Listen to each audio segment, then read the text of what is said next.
Welcome to the WarSquared Fantasy Football Podcast, a full-service year-round podcast with weekly episodes to provide fans with info on their teams and players. Whether you're a newbie or a longtime veteran of the fantasy wars, WarSquared is the podcast for you. Alrighty, welcome back into WarSquared Fantasy Football Podcast. We are going to make a few changes in the podcast. So we're going to transition not only to a brand new studio, but Thank you, Tobin. But do what I can. Also to a revamped format. We're going to move away from what we've done for the past couple of years, which is a ton of NFL topics. And we're going to try to really get back to the roots of why we started the podcast, was to talk about fantasy specifically. Fantasy supposedly football. Your expertise and my expertise in it, which doesn't really work out that well because Tobin won everything this last year, didn't he? He did. Okay. That's right. But they still invited me back, folks. And yes, I now have my own camera. So there you are. Hi. You won't see me a lot. Bye-bye. Thank God. So we're going to still talk some wagering, as 2/3 of us are degenerates, but we're going to attempt to keep this show at an hour or less to help with your time commitments and not spend you like we had on sometimes an hour and a half or 2 hours worth of show.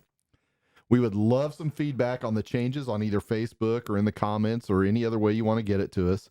Here's our plan. Our first segment is going to be fantasy news and in-season highlights of fantasy outcomes from the previous week or big explosions by fantasy players or fantasy injuries. Our second segment, we're going to be doing mostly rankings work, and in-season will be waiver wire moves to make or not to make. Both are important. Our third segment will be kind of a mystery round. So, and it may focus just on a topic, but we may talk about, like today, we'll talk about why we made trades or what we're looking for in trades.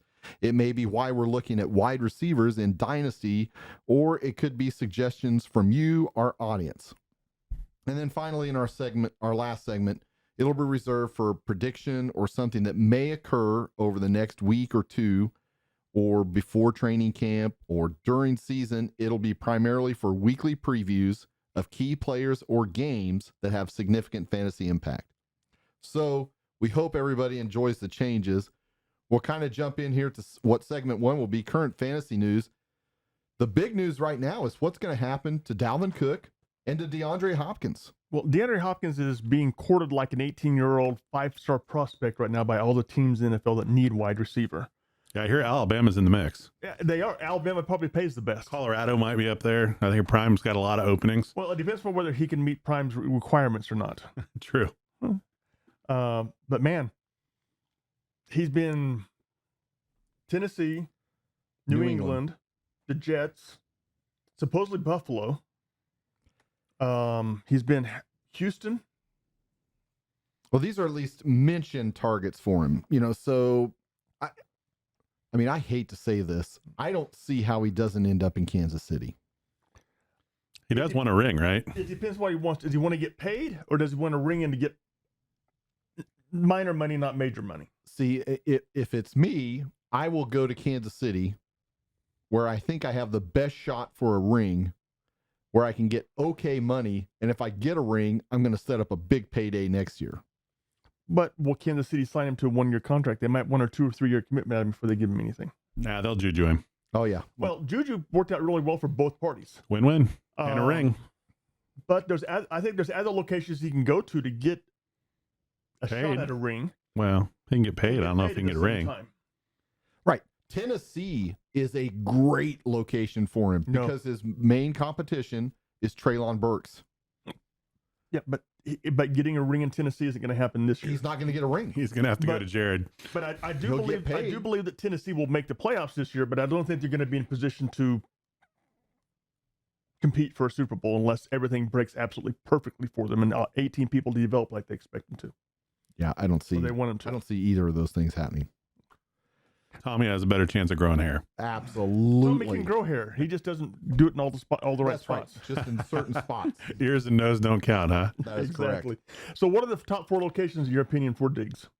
Or for Hopkins? For Hopkins, I'm sorry. We'll talk about Cook in just a minute. I would say in order for DeAndre Hopkins, my number 1 is Kansas City. My number 2 is Buffalo. My number 3 is New England, where Bill Belichick already loves him, regardless of whether or not Hopkins loves it.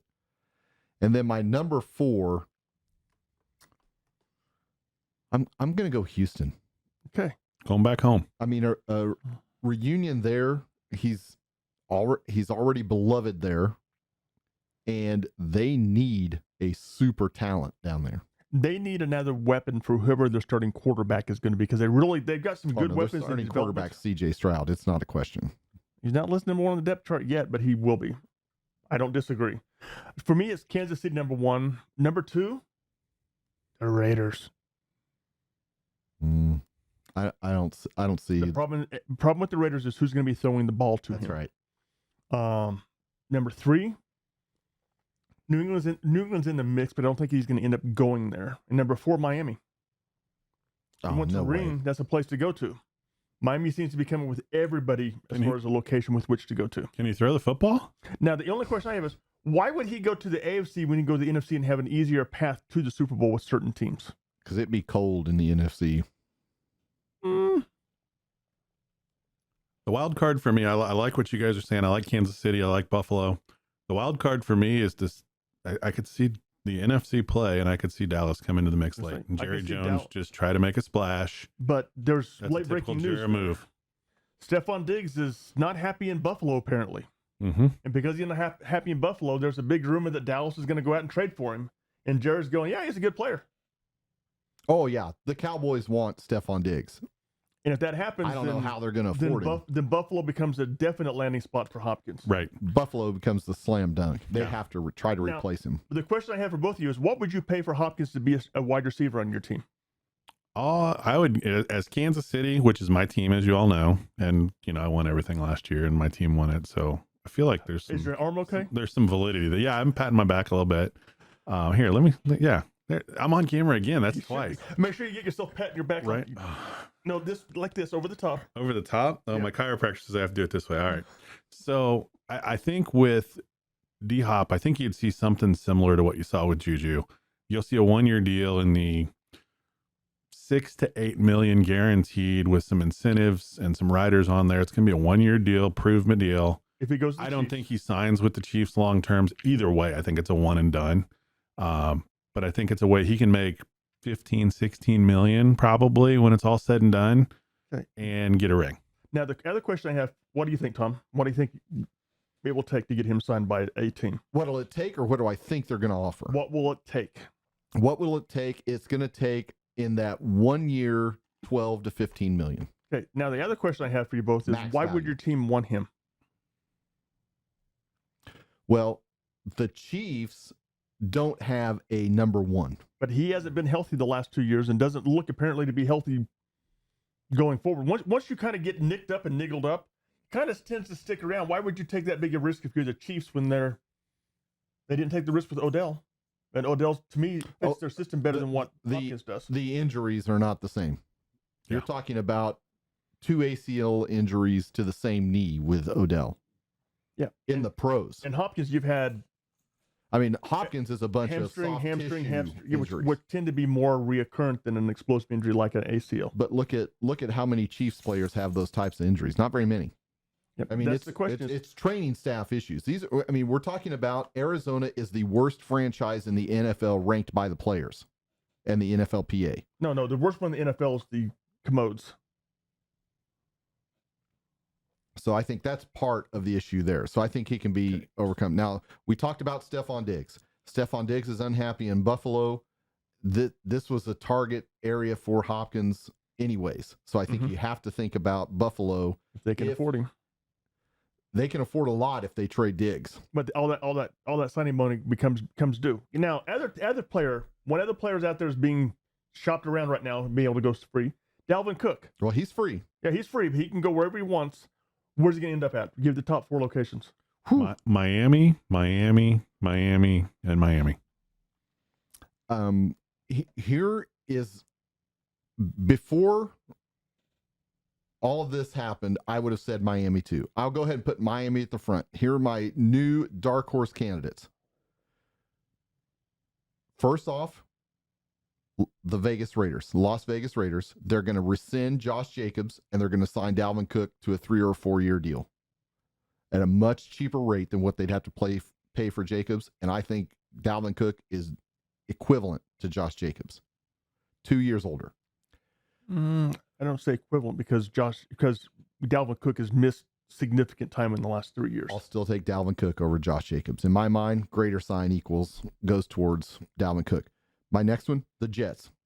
Breece Hall apparently is going to come back, but I'm going to tell you another thing. They can ease him back in with Dalvin Cook on a 2-year deal. And again, Dalvin Cook, greater than Michael Carter or anybody else on that Jets roster. Plus, Dalvin Cook can catch the ball. Mm-hmm. I mean, he can legitimately play a slot position if they need him to. Okay, number 3. My last one, I'm going to go another wild one here. I'm going to go for the New Orleans Saints. Now, I'd heard we the Saints. Don't know what's going to happen with Alvin Kamara. I'd heard the Raiders. Alvin Kamara is awesome. Derek Carr loves him. However, how long is he going to be suspended? That's the major question right there. Now, the team I'd heard about interested in Dalvin Cook, the Atlanta Falcons. As a change-up back to go along with Bijan Robinson, that way they can put him out in the slot if necessary, and use Robinson as a feature back in the backfield. Still have Cook there as another target. They have the cap space. Sign him to a 2 or 3 year deal. Make it a lot easier for Desmond to be able to make the transition to a starting quarterback, wouldn't it? No, absolutely. Your third best running back is now Tyler Algier, who did well last year. Not great, not explosive, but he's a solid NFL running back. And then you still got the ghost of Cordero Patterson, one of Doc's favorite players. Oh, yeah, one of my all-time favorite. Him and Allen Robinson are right there next to each other, just like this. No, you like Cordero Patterson more than you like Allen Robinson. Okay, we'll be coming back from break. And after the break, we'll be talking about rankings as they begin with quarterbacks.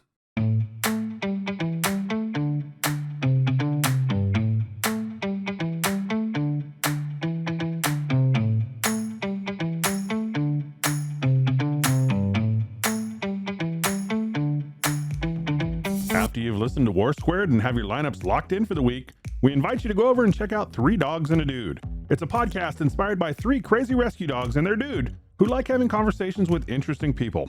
You never know who might pop into the studio as a guest, and we guarantee some laughs. Check out 3 Dogs and a Dude wherever you get your podcasts.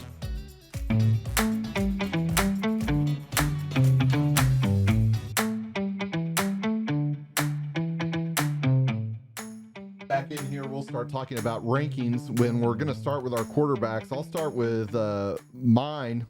My number one is, this is going to come as a huge shock to everyone. It's going to be Patrick Mahomes. Even Joe Burrow agrees that he's the best quarterback in the NFL. That is true. Joe Burrow did I agree say that. completely with Patrick Mahomes being number 1. But does the mayor of Cincinnati agree? No. Yeah, Joe Brownie. Well, yeah, well, who cares about that guy? At number 2, I've got Josh Allen, the Madden cover boy. As do I. I mean, he's good. He's going to put up numbers both rushing the ball and throwing the ball. You know, And without Diggs there, his numbers are going to get better. He could score more points without Diggs than he does Especially with Dawson Knox now being injured as well. Yep. My number 3 is Jalen Hurts. How about you? Same. I originally had Hurts at 4 and I had Burrow here at 3, but I think Hurts is going to actually have better stats this year than he did last year. Well, one of the things that gets Hurts stats so good is his rushing statistics and his 1-yard touchdown plunges that he gets with the push, which is still legal. Yep. They haven't outlawed it yet. They're not going to for this coming year, which means he's going to be there. At number 3, he might be too low. He might be better than Josh Allen at this point in time because of that reason, even though who they have there now to be their feature back? DeAndre Swift. Yep, DeAndre Rashad Swift. Penny. We'll see if they're healthy. That's why they've got him. Yep. One of them's going to be healthy at one point in time for 1 week sometime during the season. Stick around for segment 4. We have a return of Rashad Penny in the podcast. Who's your number 4? Joe Burrow. I love Burrow. I mean, I don't have him in any leagues, but he is a guy to target because he's going to go 2 rounds after Pat. Yeah. Unless it's a super flex. I love Joe Burrow as a quarterback in the NFL. I am not as in much love with Joe Burrow as a fantasy quarterback this year because I think their run pass mix is going to be 55% pass, 45% run, which means it's going to lower his numbers from the teams that are 65-35 or 60-40. That's why I don't have him. My number 4 is Lamar Jackson. And the reason why I have Burrow, I love Burrow. I own Burrow in everything that I can get him in. Love him. I think his numbers this year are going to be decreased because they haven't cut Joe Mixon yet, which means him being the main feature running back is still there. And he's a thumper who wants the ball. Yeah, I would say Joe Mixon's best days are behind him, but I think he's already had his best season as a pro 2 years ago. But he is still going to be a major factor. Yeah. And that's the only reason why I have Joe Burrow out of the top 5 is that reason right there. If Joe Mixon wasn't there and they had more of a back like a Dalvin Cook there, I'd have Joe Burrow higher. So Joe Mixon's fragile. Yes. If he goes down, I'm looking at a depth chart right now, and it's like we're watching Major League. Who the hell are these guys? Right. They're second and third year running backs and then a rookie, a 5th round rookie. But one of the things that we're seeing in running backs in NFL is there's a definite tier system associated with it where you have the top 3 to 5 running backs. And everybody after that's interchangeable because what position do you, if you coach Little League football or you coach high school football, where do you put your best athlete at? Usually a running back. I agree. Can you name one of those guys that are behind Joe Mixon right now on their depth chart? Yes. Chris Williams, I think, is one. No, it's Chris Evans. Chris Evans. I own Chris Evans in 2 leagues. Chase Brown. Yep. Who's the rookie? And it's like a Travion Williams. Yeah. And they've got Calvin Tyler Jr. and Jacob Sailors. Yep. Yeah. But I'm willing to bet those guys aren't making the team. They can plug some of those players in and have just as good of games as Joe Mixon's going to have. No, not as good as Joe Mixon. They will. Are you high? Thank you. Because they're going to catch the ball in the backfield more than what Joe Mixon does at this point in time. And they're going to be more explosive runner than Joe Mixon is right now. Joe Mixon's going to get you 4 to 7 yards basically every time he touches the ball. Joe Mixon goes down. Joe Burrow throws 55 times a game minimum. And if that happens, then Joe Burrow becomes a top 5 quarterback. That's where my question was there, because you're talking about Mixon taking it away, and I'm like, the only reason why I don't have Burrow at number 4 is because the run pass ratio going into the season is going to be too low to put him a top 5 for fantasy quarterbacks, in my opinion. Right. That's the only reason why I've got him that low. If Mixon leaves, it's a different story. Your number 5 is who? My number 5 is Justin Herbert. My number 5 is Jared Goff, the same guy we were bad-mouthing 2 years ago, saying you couldn't get a return. Is Golf going to play in the U.S. Open tomorrow? He has all the weapons you need and more. Tommy's mind just fell straight out onto the desk. He had a top 10 fantasy quarterback rating last year. And they've added Jamar Gibbs to catch the ball out of the backfield and be a more explosive player and be more dynamic and be more available than Swift was. I'm ranked through 15 guys. I don't have Jared Goff in my top 15. You don't. I'm a little shocked to see number 15 on your list is the one that surprised me, but there's a reason. Okay. Yep. Number 5, Justin Herbert. Justin Herbert he's the prototype. I mean, he is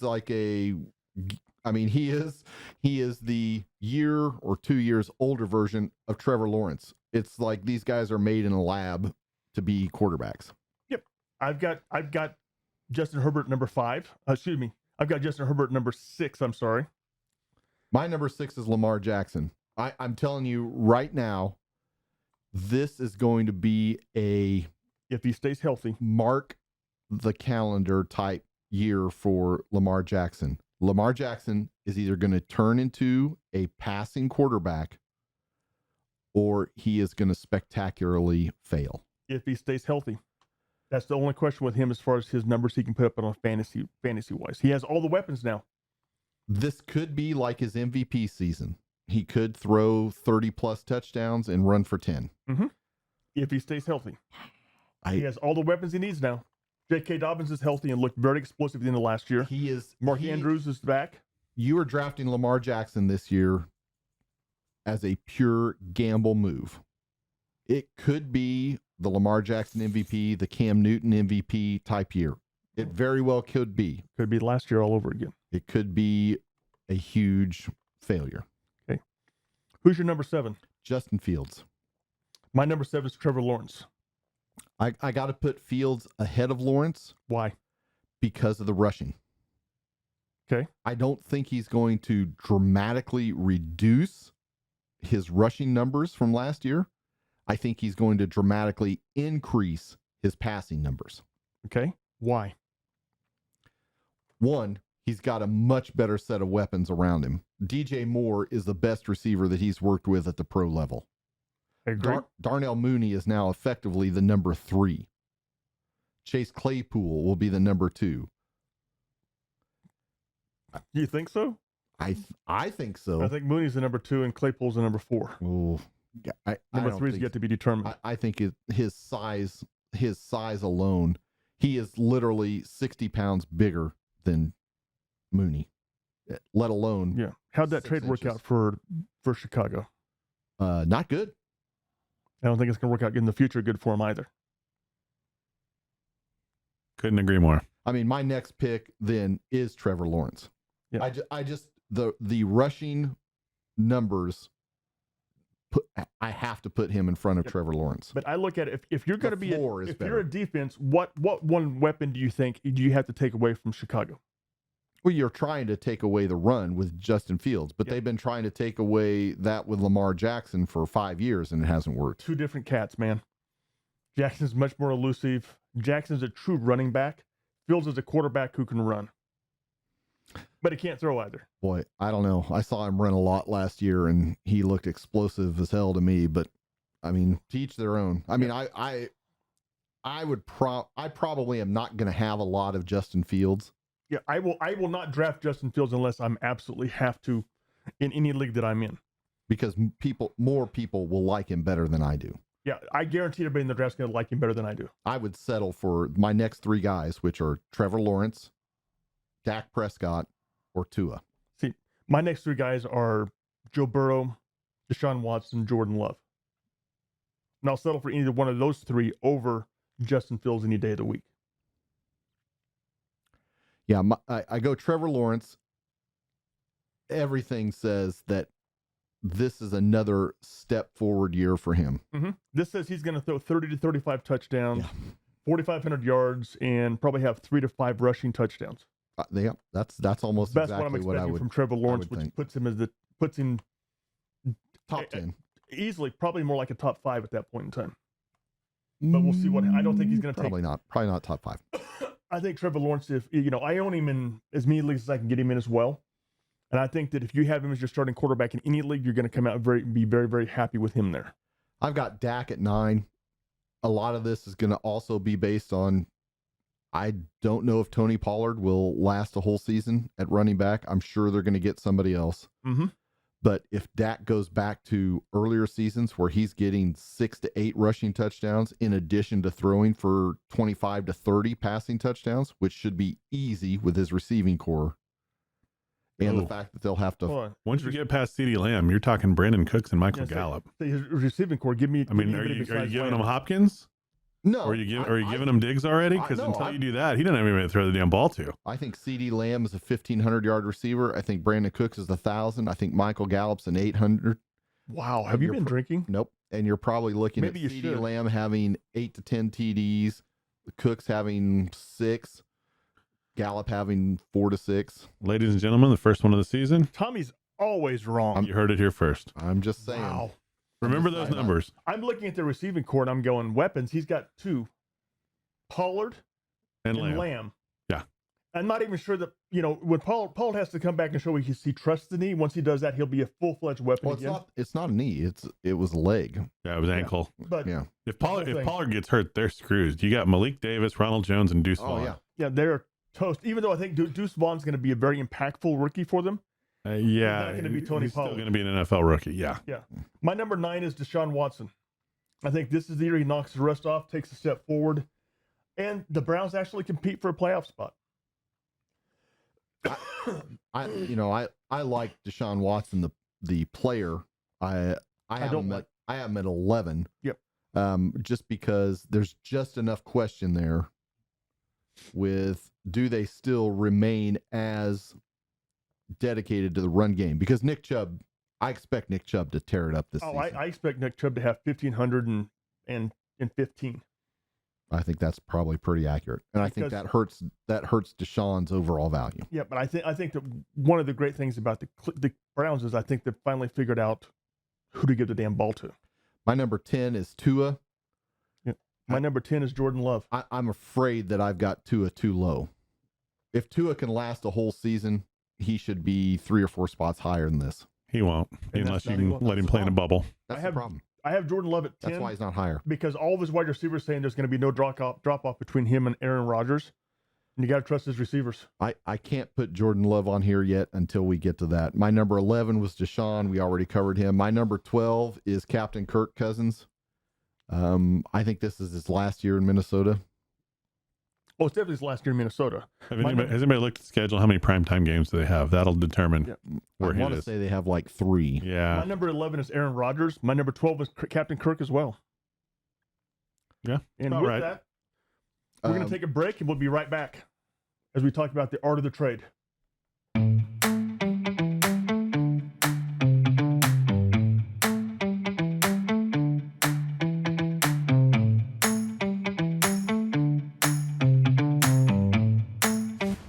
Indian Media Productions is your one-stop shop for all of your media creation needs. Whether it's producing a podcast like the one you're listening to, or maybe you just need some video for your social media and websites, sales and promotional videos, or even TV commercials, we've got you covered. Check us out at IndianMediaPro.com.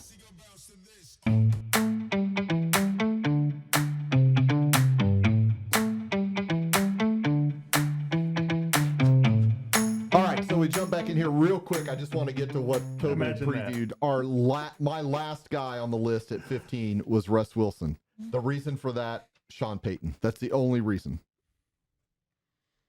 Is he going to throw the ball to Sean Payton, or Sean Payton's going to tell Russ where to throw the ball, and if he doesn't, Russ is going to be out working and greeting at Walmart. Segment 3, the art of the trade. Now, there's nothing more subjective than a trade in fantasy football. We're not going to debate fairness or whether or not we're upset or don't understand why people do what they do or agree to one-sided trades. That's just going to happen. Can we have 2-part trades? What do you mean 2-part trades? Like what you and Numbnuts did last year. Yeah, you can have 2-part trades. Yeah, it's kind of like a string bet in poker. Exactly.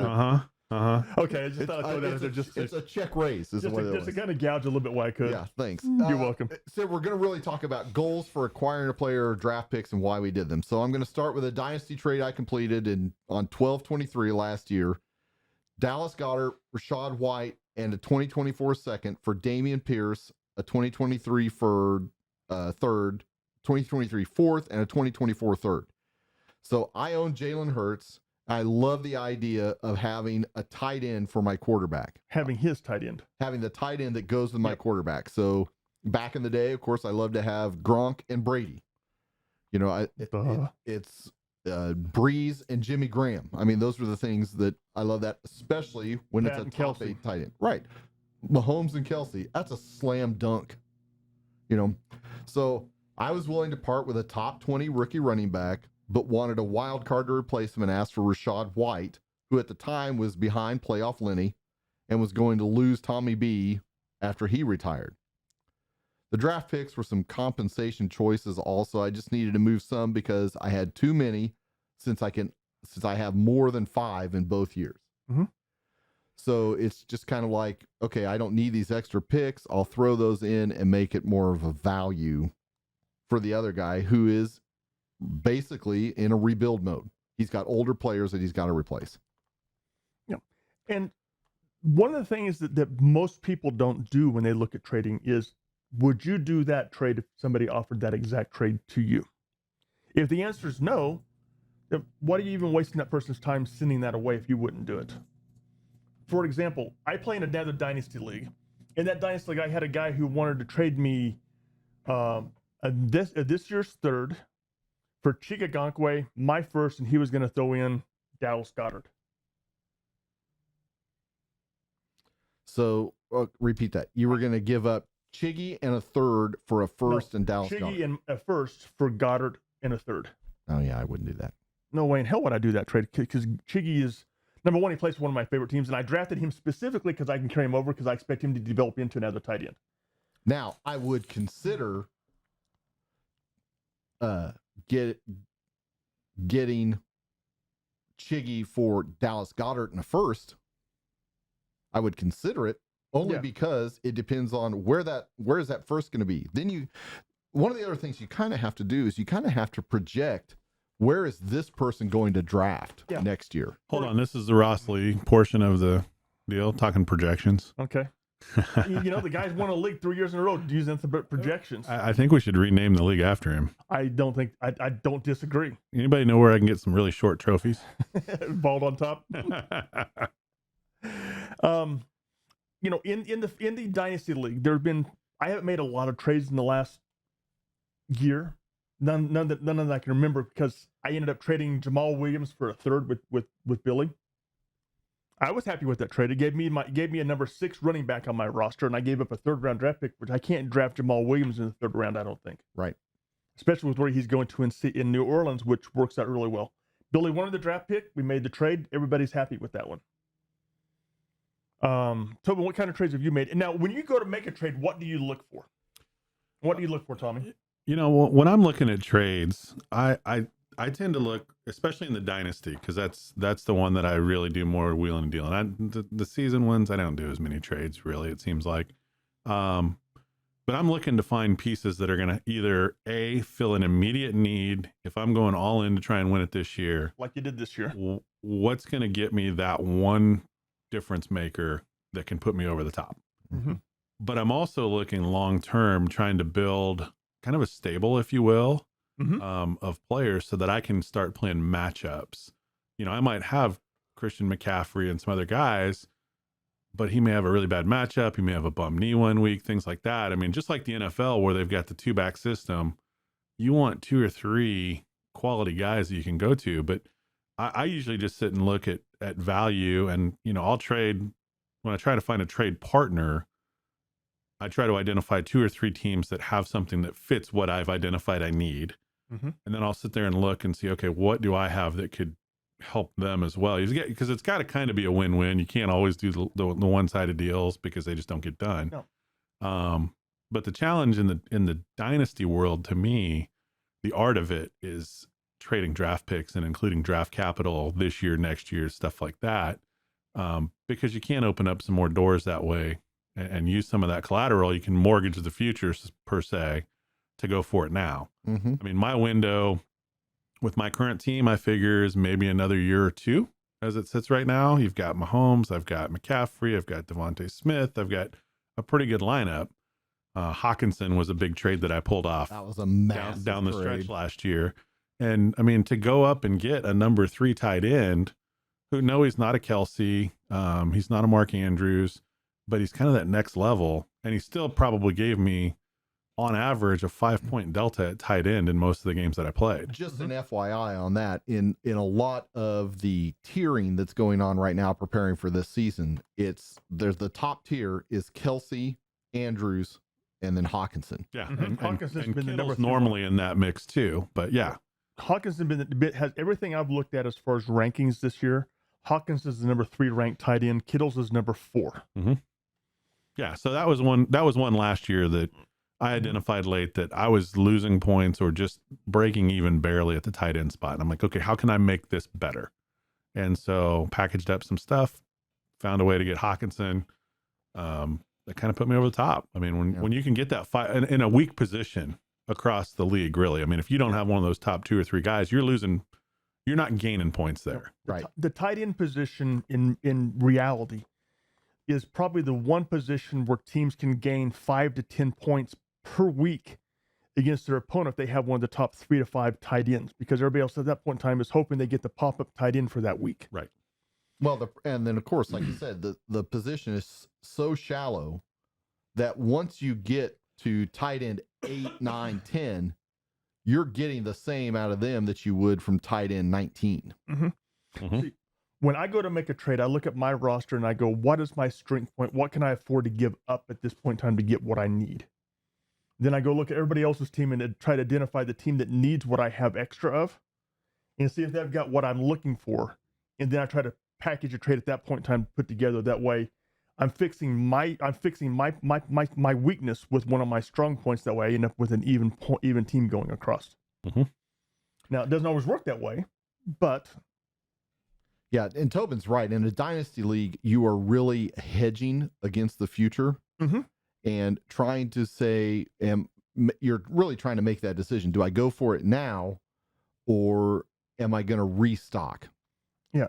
Because the key is to trade those aging veterans before they fall off the cliff.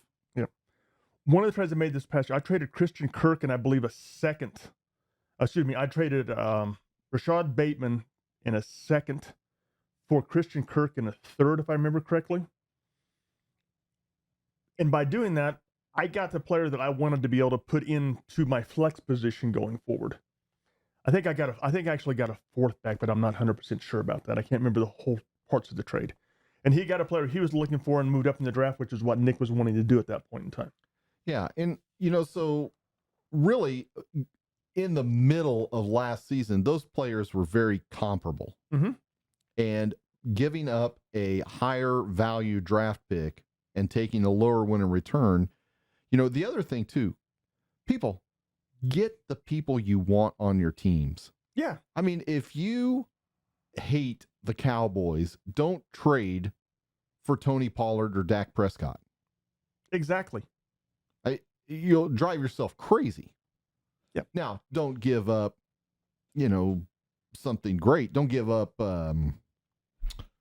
Don't give up Tony Pollard for a third-round draft pick because you hate him so much. Yeah, I mean, and don't give up a first for Tony Pollard because you have no idea. His range of outcomes is just too wide. I mean, if you're going to give up a first, get a Christian McCaffrey, get a Derrick Henry, get somebody who should smash this year. And it's like this year, I know that all three of our teams in the Dynasty League are going for it this year.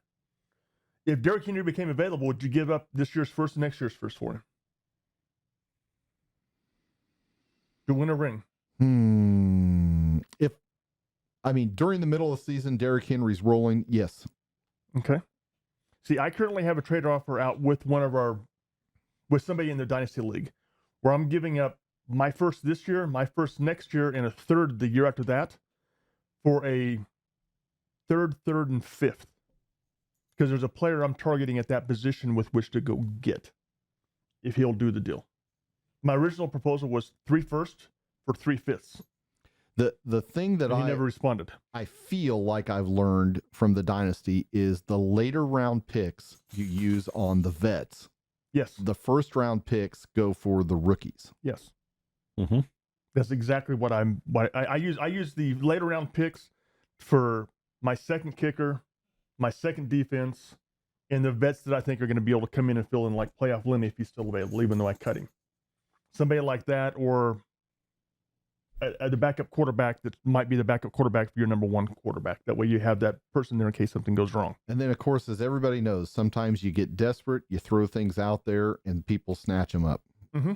And that's when you're like, damn, I should have made a little bit less of an offer. And so that goes to what Doc and Tobin are kind of talking about is there's a fine art to, I feel like you offer not the best deal that you want first, and then that gets the conversation started. Most of the time, the first deal you propose has you winning the trade, be it 51-49 or 55-45. Has you win the trade, then you hope you get a reasonable counter back. Sometimes they take that one. Sometimes you're doing 60-40 just because you want that player. And I think I'll say, if you want a player, go get him. Pay the extra cost to get him. I did that with Joe Burrow, and I'm happy that I did that 2 years ago to get Joe Burrow. Yeah, I did that to get Trevor Lawrence. I traded Lamar Jackson to basically get Trevor Lawrence. I'm very happy with that trade. Yeah, I've got similar deals. I mean, I picked up McCaffrey that way. I picked up Tyreek Hill that way. Yeah. Mm-hmm. Like I said, you want him? Go get him. My window is short. I realize that, but I'm loaded at running back, so I've got a commodity to trade. I mean, I've got Pacheco, I've got McCaffrey, I've got Etienne. And then by doing that, you can extend that window by picking up the players you need to keep that one window going over, which is what, I hate the Steelers, but the Steelers have been phenomenal at keeping that playoff window open for their whole career being right as a franchise, because they get rid of the aging vets and get what they need back to extend that window and keep it going further and further. Sometimes the window's open larger than what it is other years, but they always do that. It helps when you draft TJ Watts and it helps when you draft well. the other thing to keep in mind as you're shaping your roster for your fantasy is those last couple spots on your roster. I mean, you're only going to play so many guys, and you're going to have more on your bench than you have there. So like I'm sitting on a wealth right now because I've got Beckham, who's expected to blow up this year. Picked him up a couple years ago, sat on him. I'll give you wrote it out. I'll give you a fifth for him and a fourth.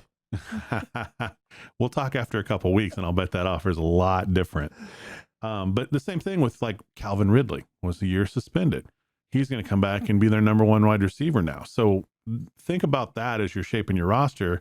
Where can I invest for the future per se? If you're playing for the long haul in the dynasty. Now, one other question before we go to break. What is the trade you hate to see, Tom? When you get an offer from somebody, what's the number one trade thing you hate to see in a trade? Besides my name attached to it. A super low valuation on somebody. I mean, do not offer me a fifth and Chris Evans for Christian McCaffrey. Okay. That's the dumbest thing in the world. What do you hate to see, Tobin? I think Tom hit it on the head. I think it's, people that really feel like they're overvaluing who they're putting out there. They're putting up their second or third at a position and they want your first at a position. I'm like, come on, don't waste my time. What I hate is when somebody gives me, they said they want Chase. Jamar Chase. And they give me a number 15 wide receiver and a number 7 running back.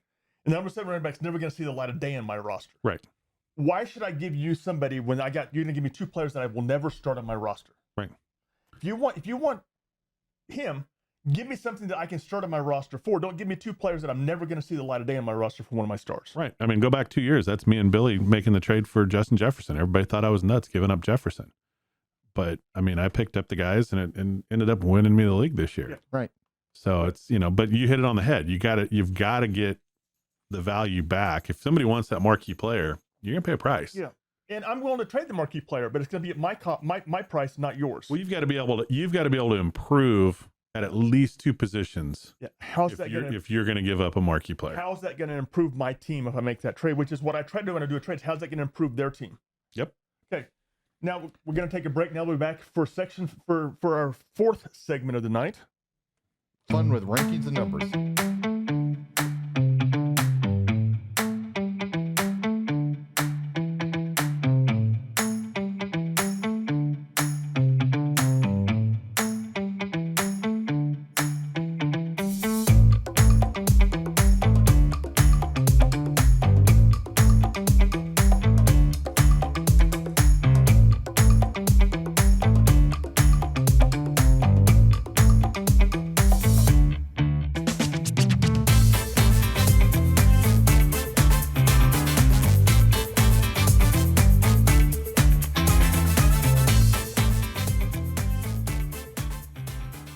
All right, so we're going to jump back in here with segment 4. We had a little break there. We're going to have fun with rankings and numbers. Here's a bunch of stuff that This is right up Tommy's alley. Yeah, this is a bunch of stuff that I thought was just hilarious when I found it. So, wide receivers in yards per route run.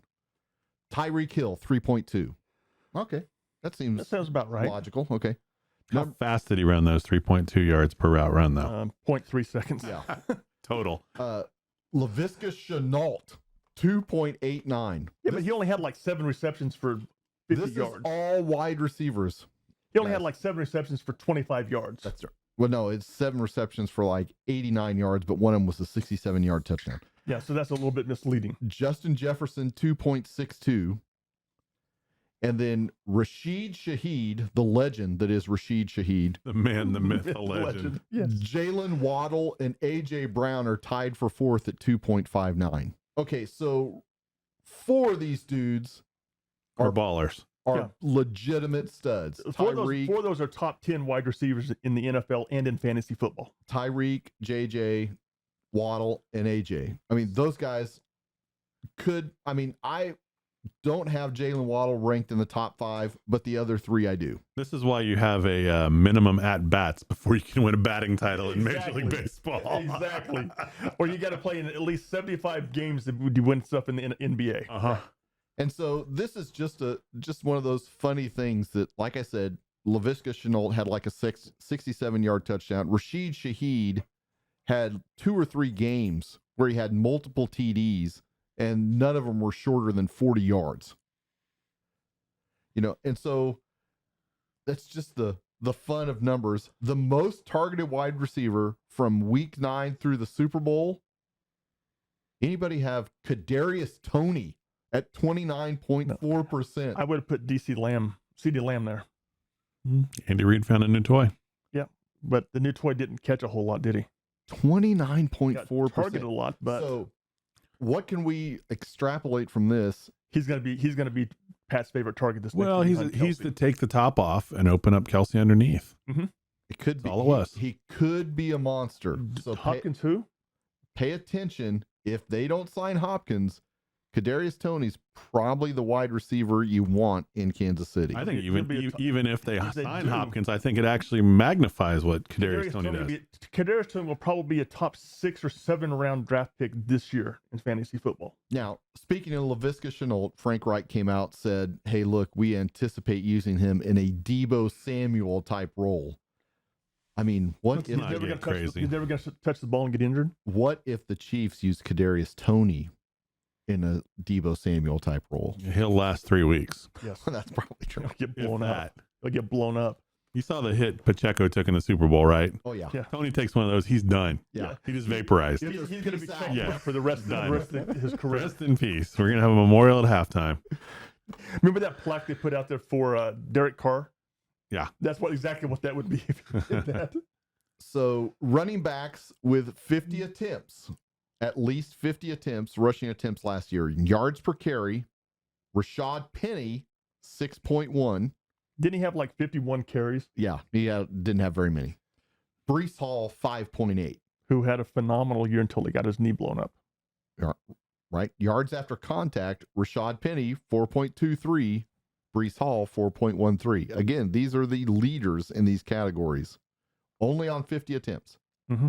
Or more. Explosive runs, Penny, 0.175, 17.5% of the time. Hall, 18.8% of the time. Yeah. So, like I've said all along with Penny, he's a great talent. Stay healthy. Yeah, he just can't be stay available healthy for at least 15 games of the 17 games. He takes too many big hits. But he runs upright. He's had bad luck. Yeah, what you call it. He was tackled from behind one time, blew out his ACL. Got to be faster. So ask Bo about that. Got to be That was faster. his hip. Most efficient tight end is Doc. Chigi Okonkwo. PFF's grade on him, 84.6. Their number 2 tight end. Yards per route run, 2.61. Number 1. He didn't run enough routes. Well, he didn't at the beginning of the season. The last 8 games this season, He ran a lot. he ran a lot. And he's the only tight end to have 2 receptions of more than 50 yards last year. The yards per reception, 14. Number 1. Yards after catch per reception, 7.8, tied for second. Targets per route run, 26.2, number 2. I mean, people, I've got Chiggy as my, I think, number 8 tight end. Number 8? Wow, that's being. I love him. He plays for a team that I love. I don't have him rated number 8. I think he could blow up this year. I think if you look at Chigi Okonkwo coming out of Maryland last year as a 4th round draft pick, he was projected to be the next Shannon Sharp at that point in time, as far as talent, what they projected him at. These numbers show he's going to be better than Shannon Sharp if he lives up to these numbers throughout his career. Right. Producers over here raising the bullshit flag, and he's going to be better than Shannon Sharp. Well, maybe. Just saying. That's who he compares to physically and so stuff. You're saying there's a chance. There's a definite chance. I mean, now, granted, remember, we all didn't think Travis Kelce was going to surpass Tony Gonzalez. No, nobody thought Travis Kelce would make a roster. Yeah. I mean, think about that. And he will go down right now as a top 3 wide end in the history. Tied in the history of the NFL. That too. Freud much? He'd be a great wide receiver. He's a top 3 in the history of the NFL at tight end at this point in time. Yeah. Oh, right. Right now he is top 3 and closing fast. I think if he has 2 more years like he had this last year, there's no doubt he's the greatest tight end of all time. The most efficient QB, minimum 20 attempts. 20 attempts? Minimum 20 attempts. You really had to scrape the barrel on this one, didn't you? That bar to get this number. Jordan Love. Are we doing limbo now? How low can you go? Jordan Love, 9.3 yards. What if it was 19 or more attempts? Would there be somebody else there? Tommy, when you hit the bottom of the hole, quit digging. I think it was like 29 is what he had last year. So what does all this mean? Okay, so Tyreek, JJ, Jalen Waddle, AJ Brown, they're all studs. Yes. But there are plenty of Doc's pop-up wide receivers. Oh, hell yeah. Out there. That's the Laviska Shenaults. That's the Rashid Shaheeds. I mean, these are the guys they're going to have 3 or 4 touchdowns, probably in 2 or 3 games throughout the season. But they're the ones you really have to do your homework on from the fantasy perspective because you've got to find that matchup that really suits it. You know, we have a 25-man roster in the Dynasty League. They're that guy who's number 25 in the roster. He goes, well, these guys are kind of niggled a little bit. They might not play the whole game. I don't really like the matchup. Let's put him in and see what happens. And you just have to get lucky that game, and he blows up. And that's what wins your championship. Yep. And like we talked about, Kadarius Toney has a chance to be awesome. Mm-hmm. Mm-hmm. I mean, it's possible. It's possible he's Jeremy Maclin. I mean, or John Ross. Who knows? There's also the possibility he's a pop-up wide receiver 5 games a year. I like his opportunity in the Andy Reid offense. I'm going to go ahead and put that out there. The other thing these numbers point out is Breece Hall is definitely a top 5 to 10 running back in the NFL. Oh, for sure. I mean, what Probably I put on here, 5. There's a reason I like Rashad Penny, and I've always liked him. He has talent. Yeah, if he can stay healthy. Yeah. And why Breece Hall could be an all-timer. I mean, if Breece Hall does not suffer from having a knee injury and can come back from it a la an Adrian Peterson and have a breakout career, keep his breakout career going, he could be an all-timer. If Breece Hall doesn't get injured last year, he finishes the top 5 running back and wins the Rookie of the Year walking away. It's not even close. Yeah. And the Jets, by the way, are not having Aaron Rodgers as their starting quarterback this year. They're having Wilson. Because when Wilson was in the lineup, with Breece Hall, Wilson looked competent. Yeah, it's amazing what a running game can do. Mm-hmm. Well, it changes the whole aspect of the whole. I mean, take Emmitt Smith and put him in Detroit, and take Barry and put in Dallas. Right. Barry's got 20,000 yards rushing. Yes, I agree.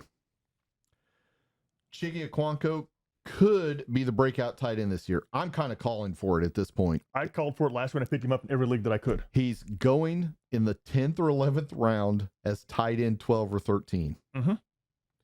If you're going to wait on tight end, you're not going to get one of those top 7 guys who will go over in a couple of weeks. He could be the guy that's going to separate you from the rest of the pack. This is the reason why I own him in every Dynasty League. Because he has that potential to be a number 1 tight end in the NFL. That or you're just a homer. Well, either one. Number 1, when they drafted him, I'm like going, who the hell's this guy? Oh, yeah.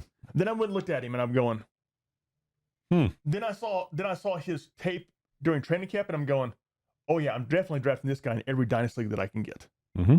Because he looks like, acts like, and plays like the real thing as a rookie. Yeah. The last half of the season. The first half of the season, you're going, I need to cut somebody. Right.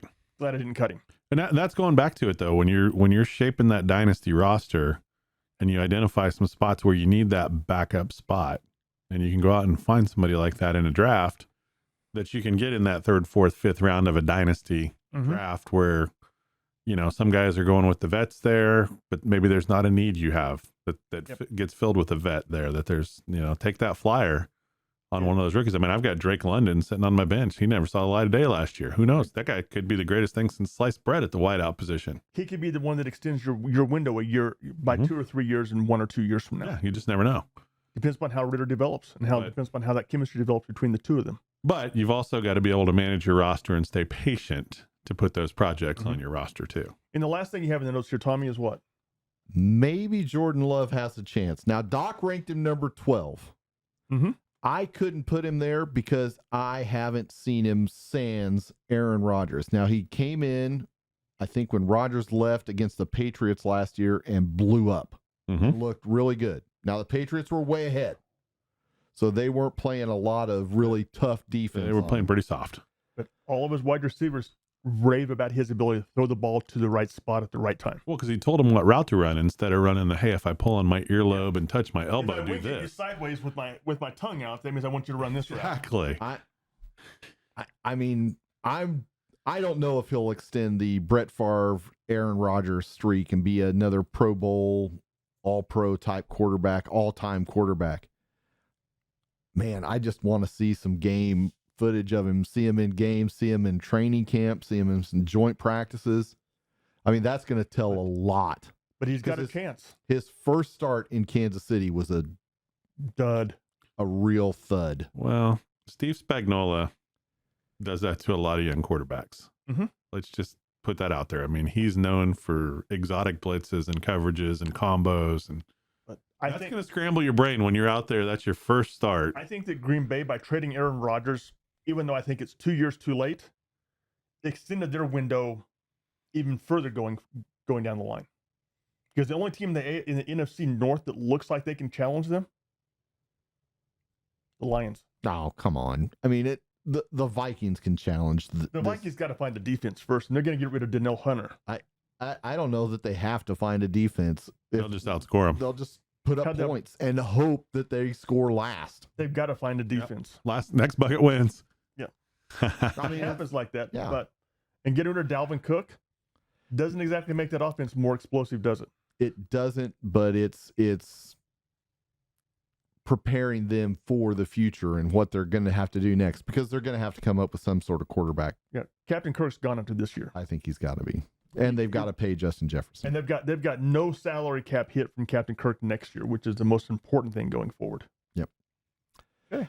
All right, I think that's going to finish us off here for this week. Hey, we hope you like the new format. We hope you have a lot of comments, questions, stuff like that. Please hit us up, and then we will see you all next week. Sounds good. Everybody have a good week. Have a great Peace one. out. Be safe.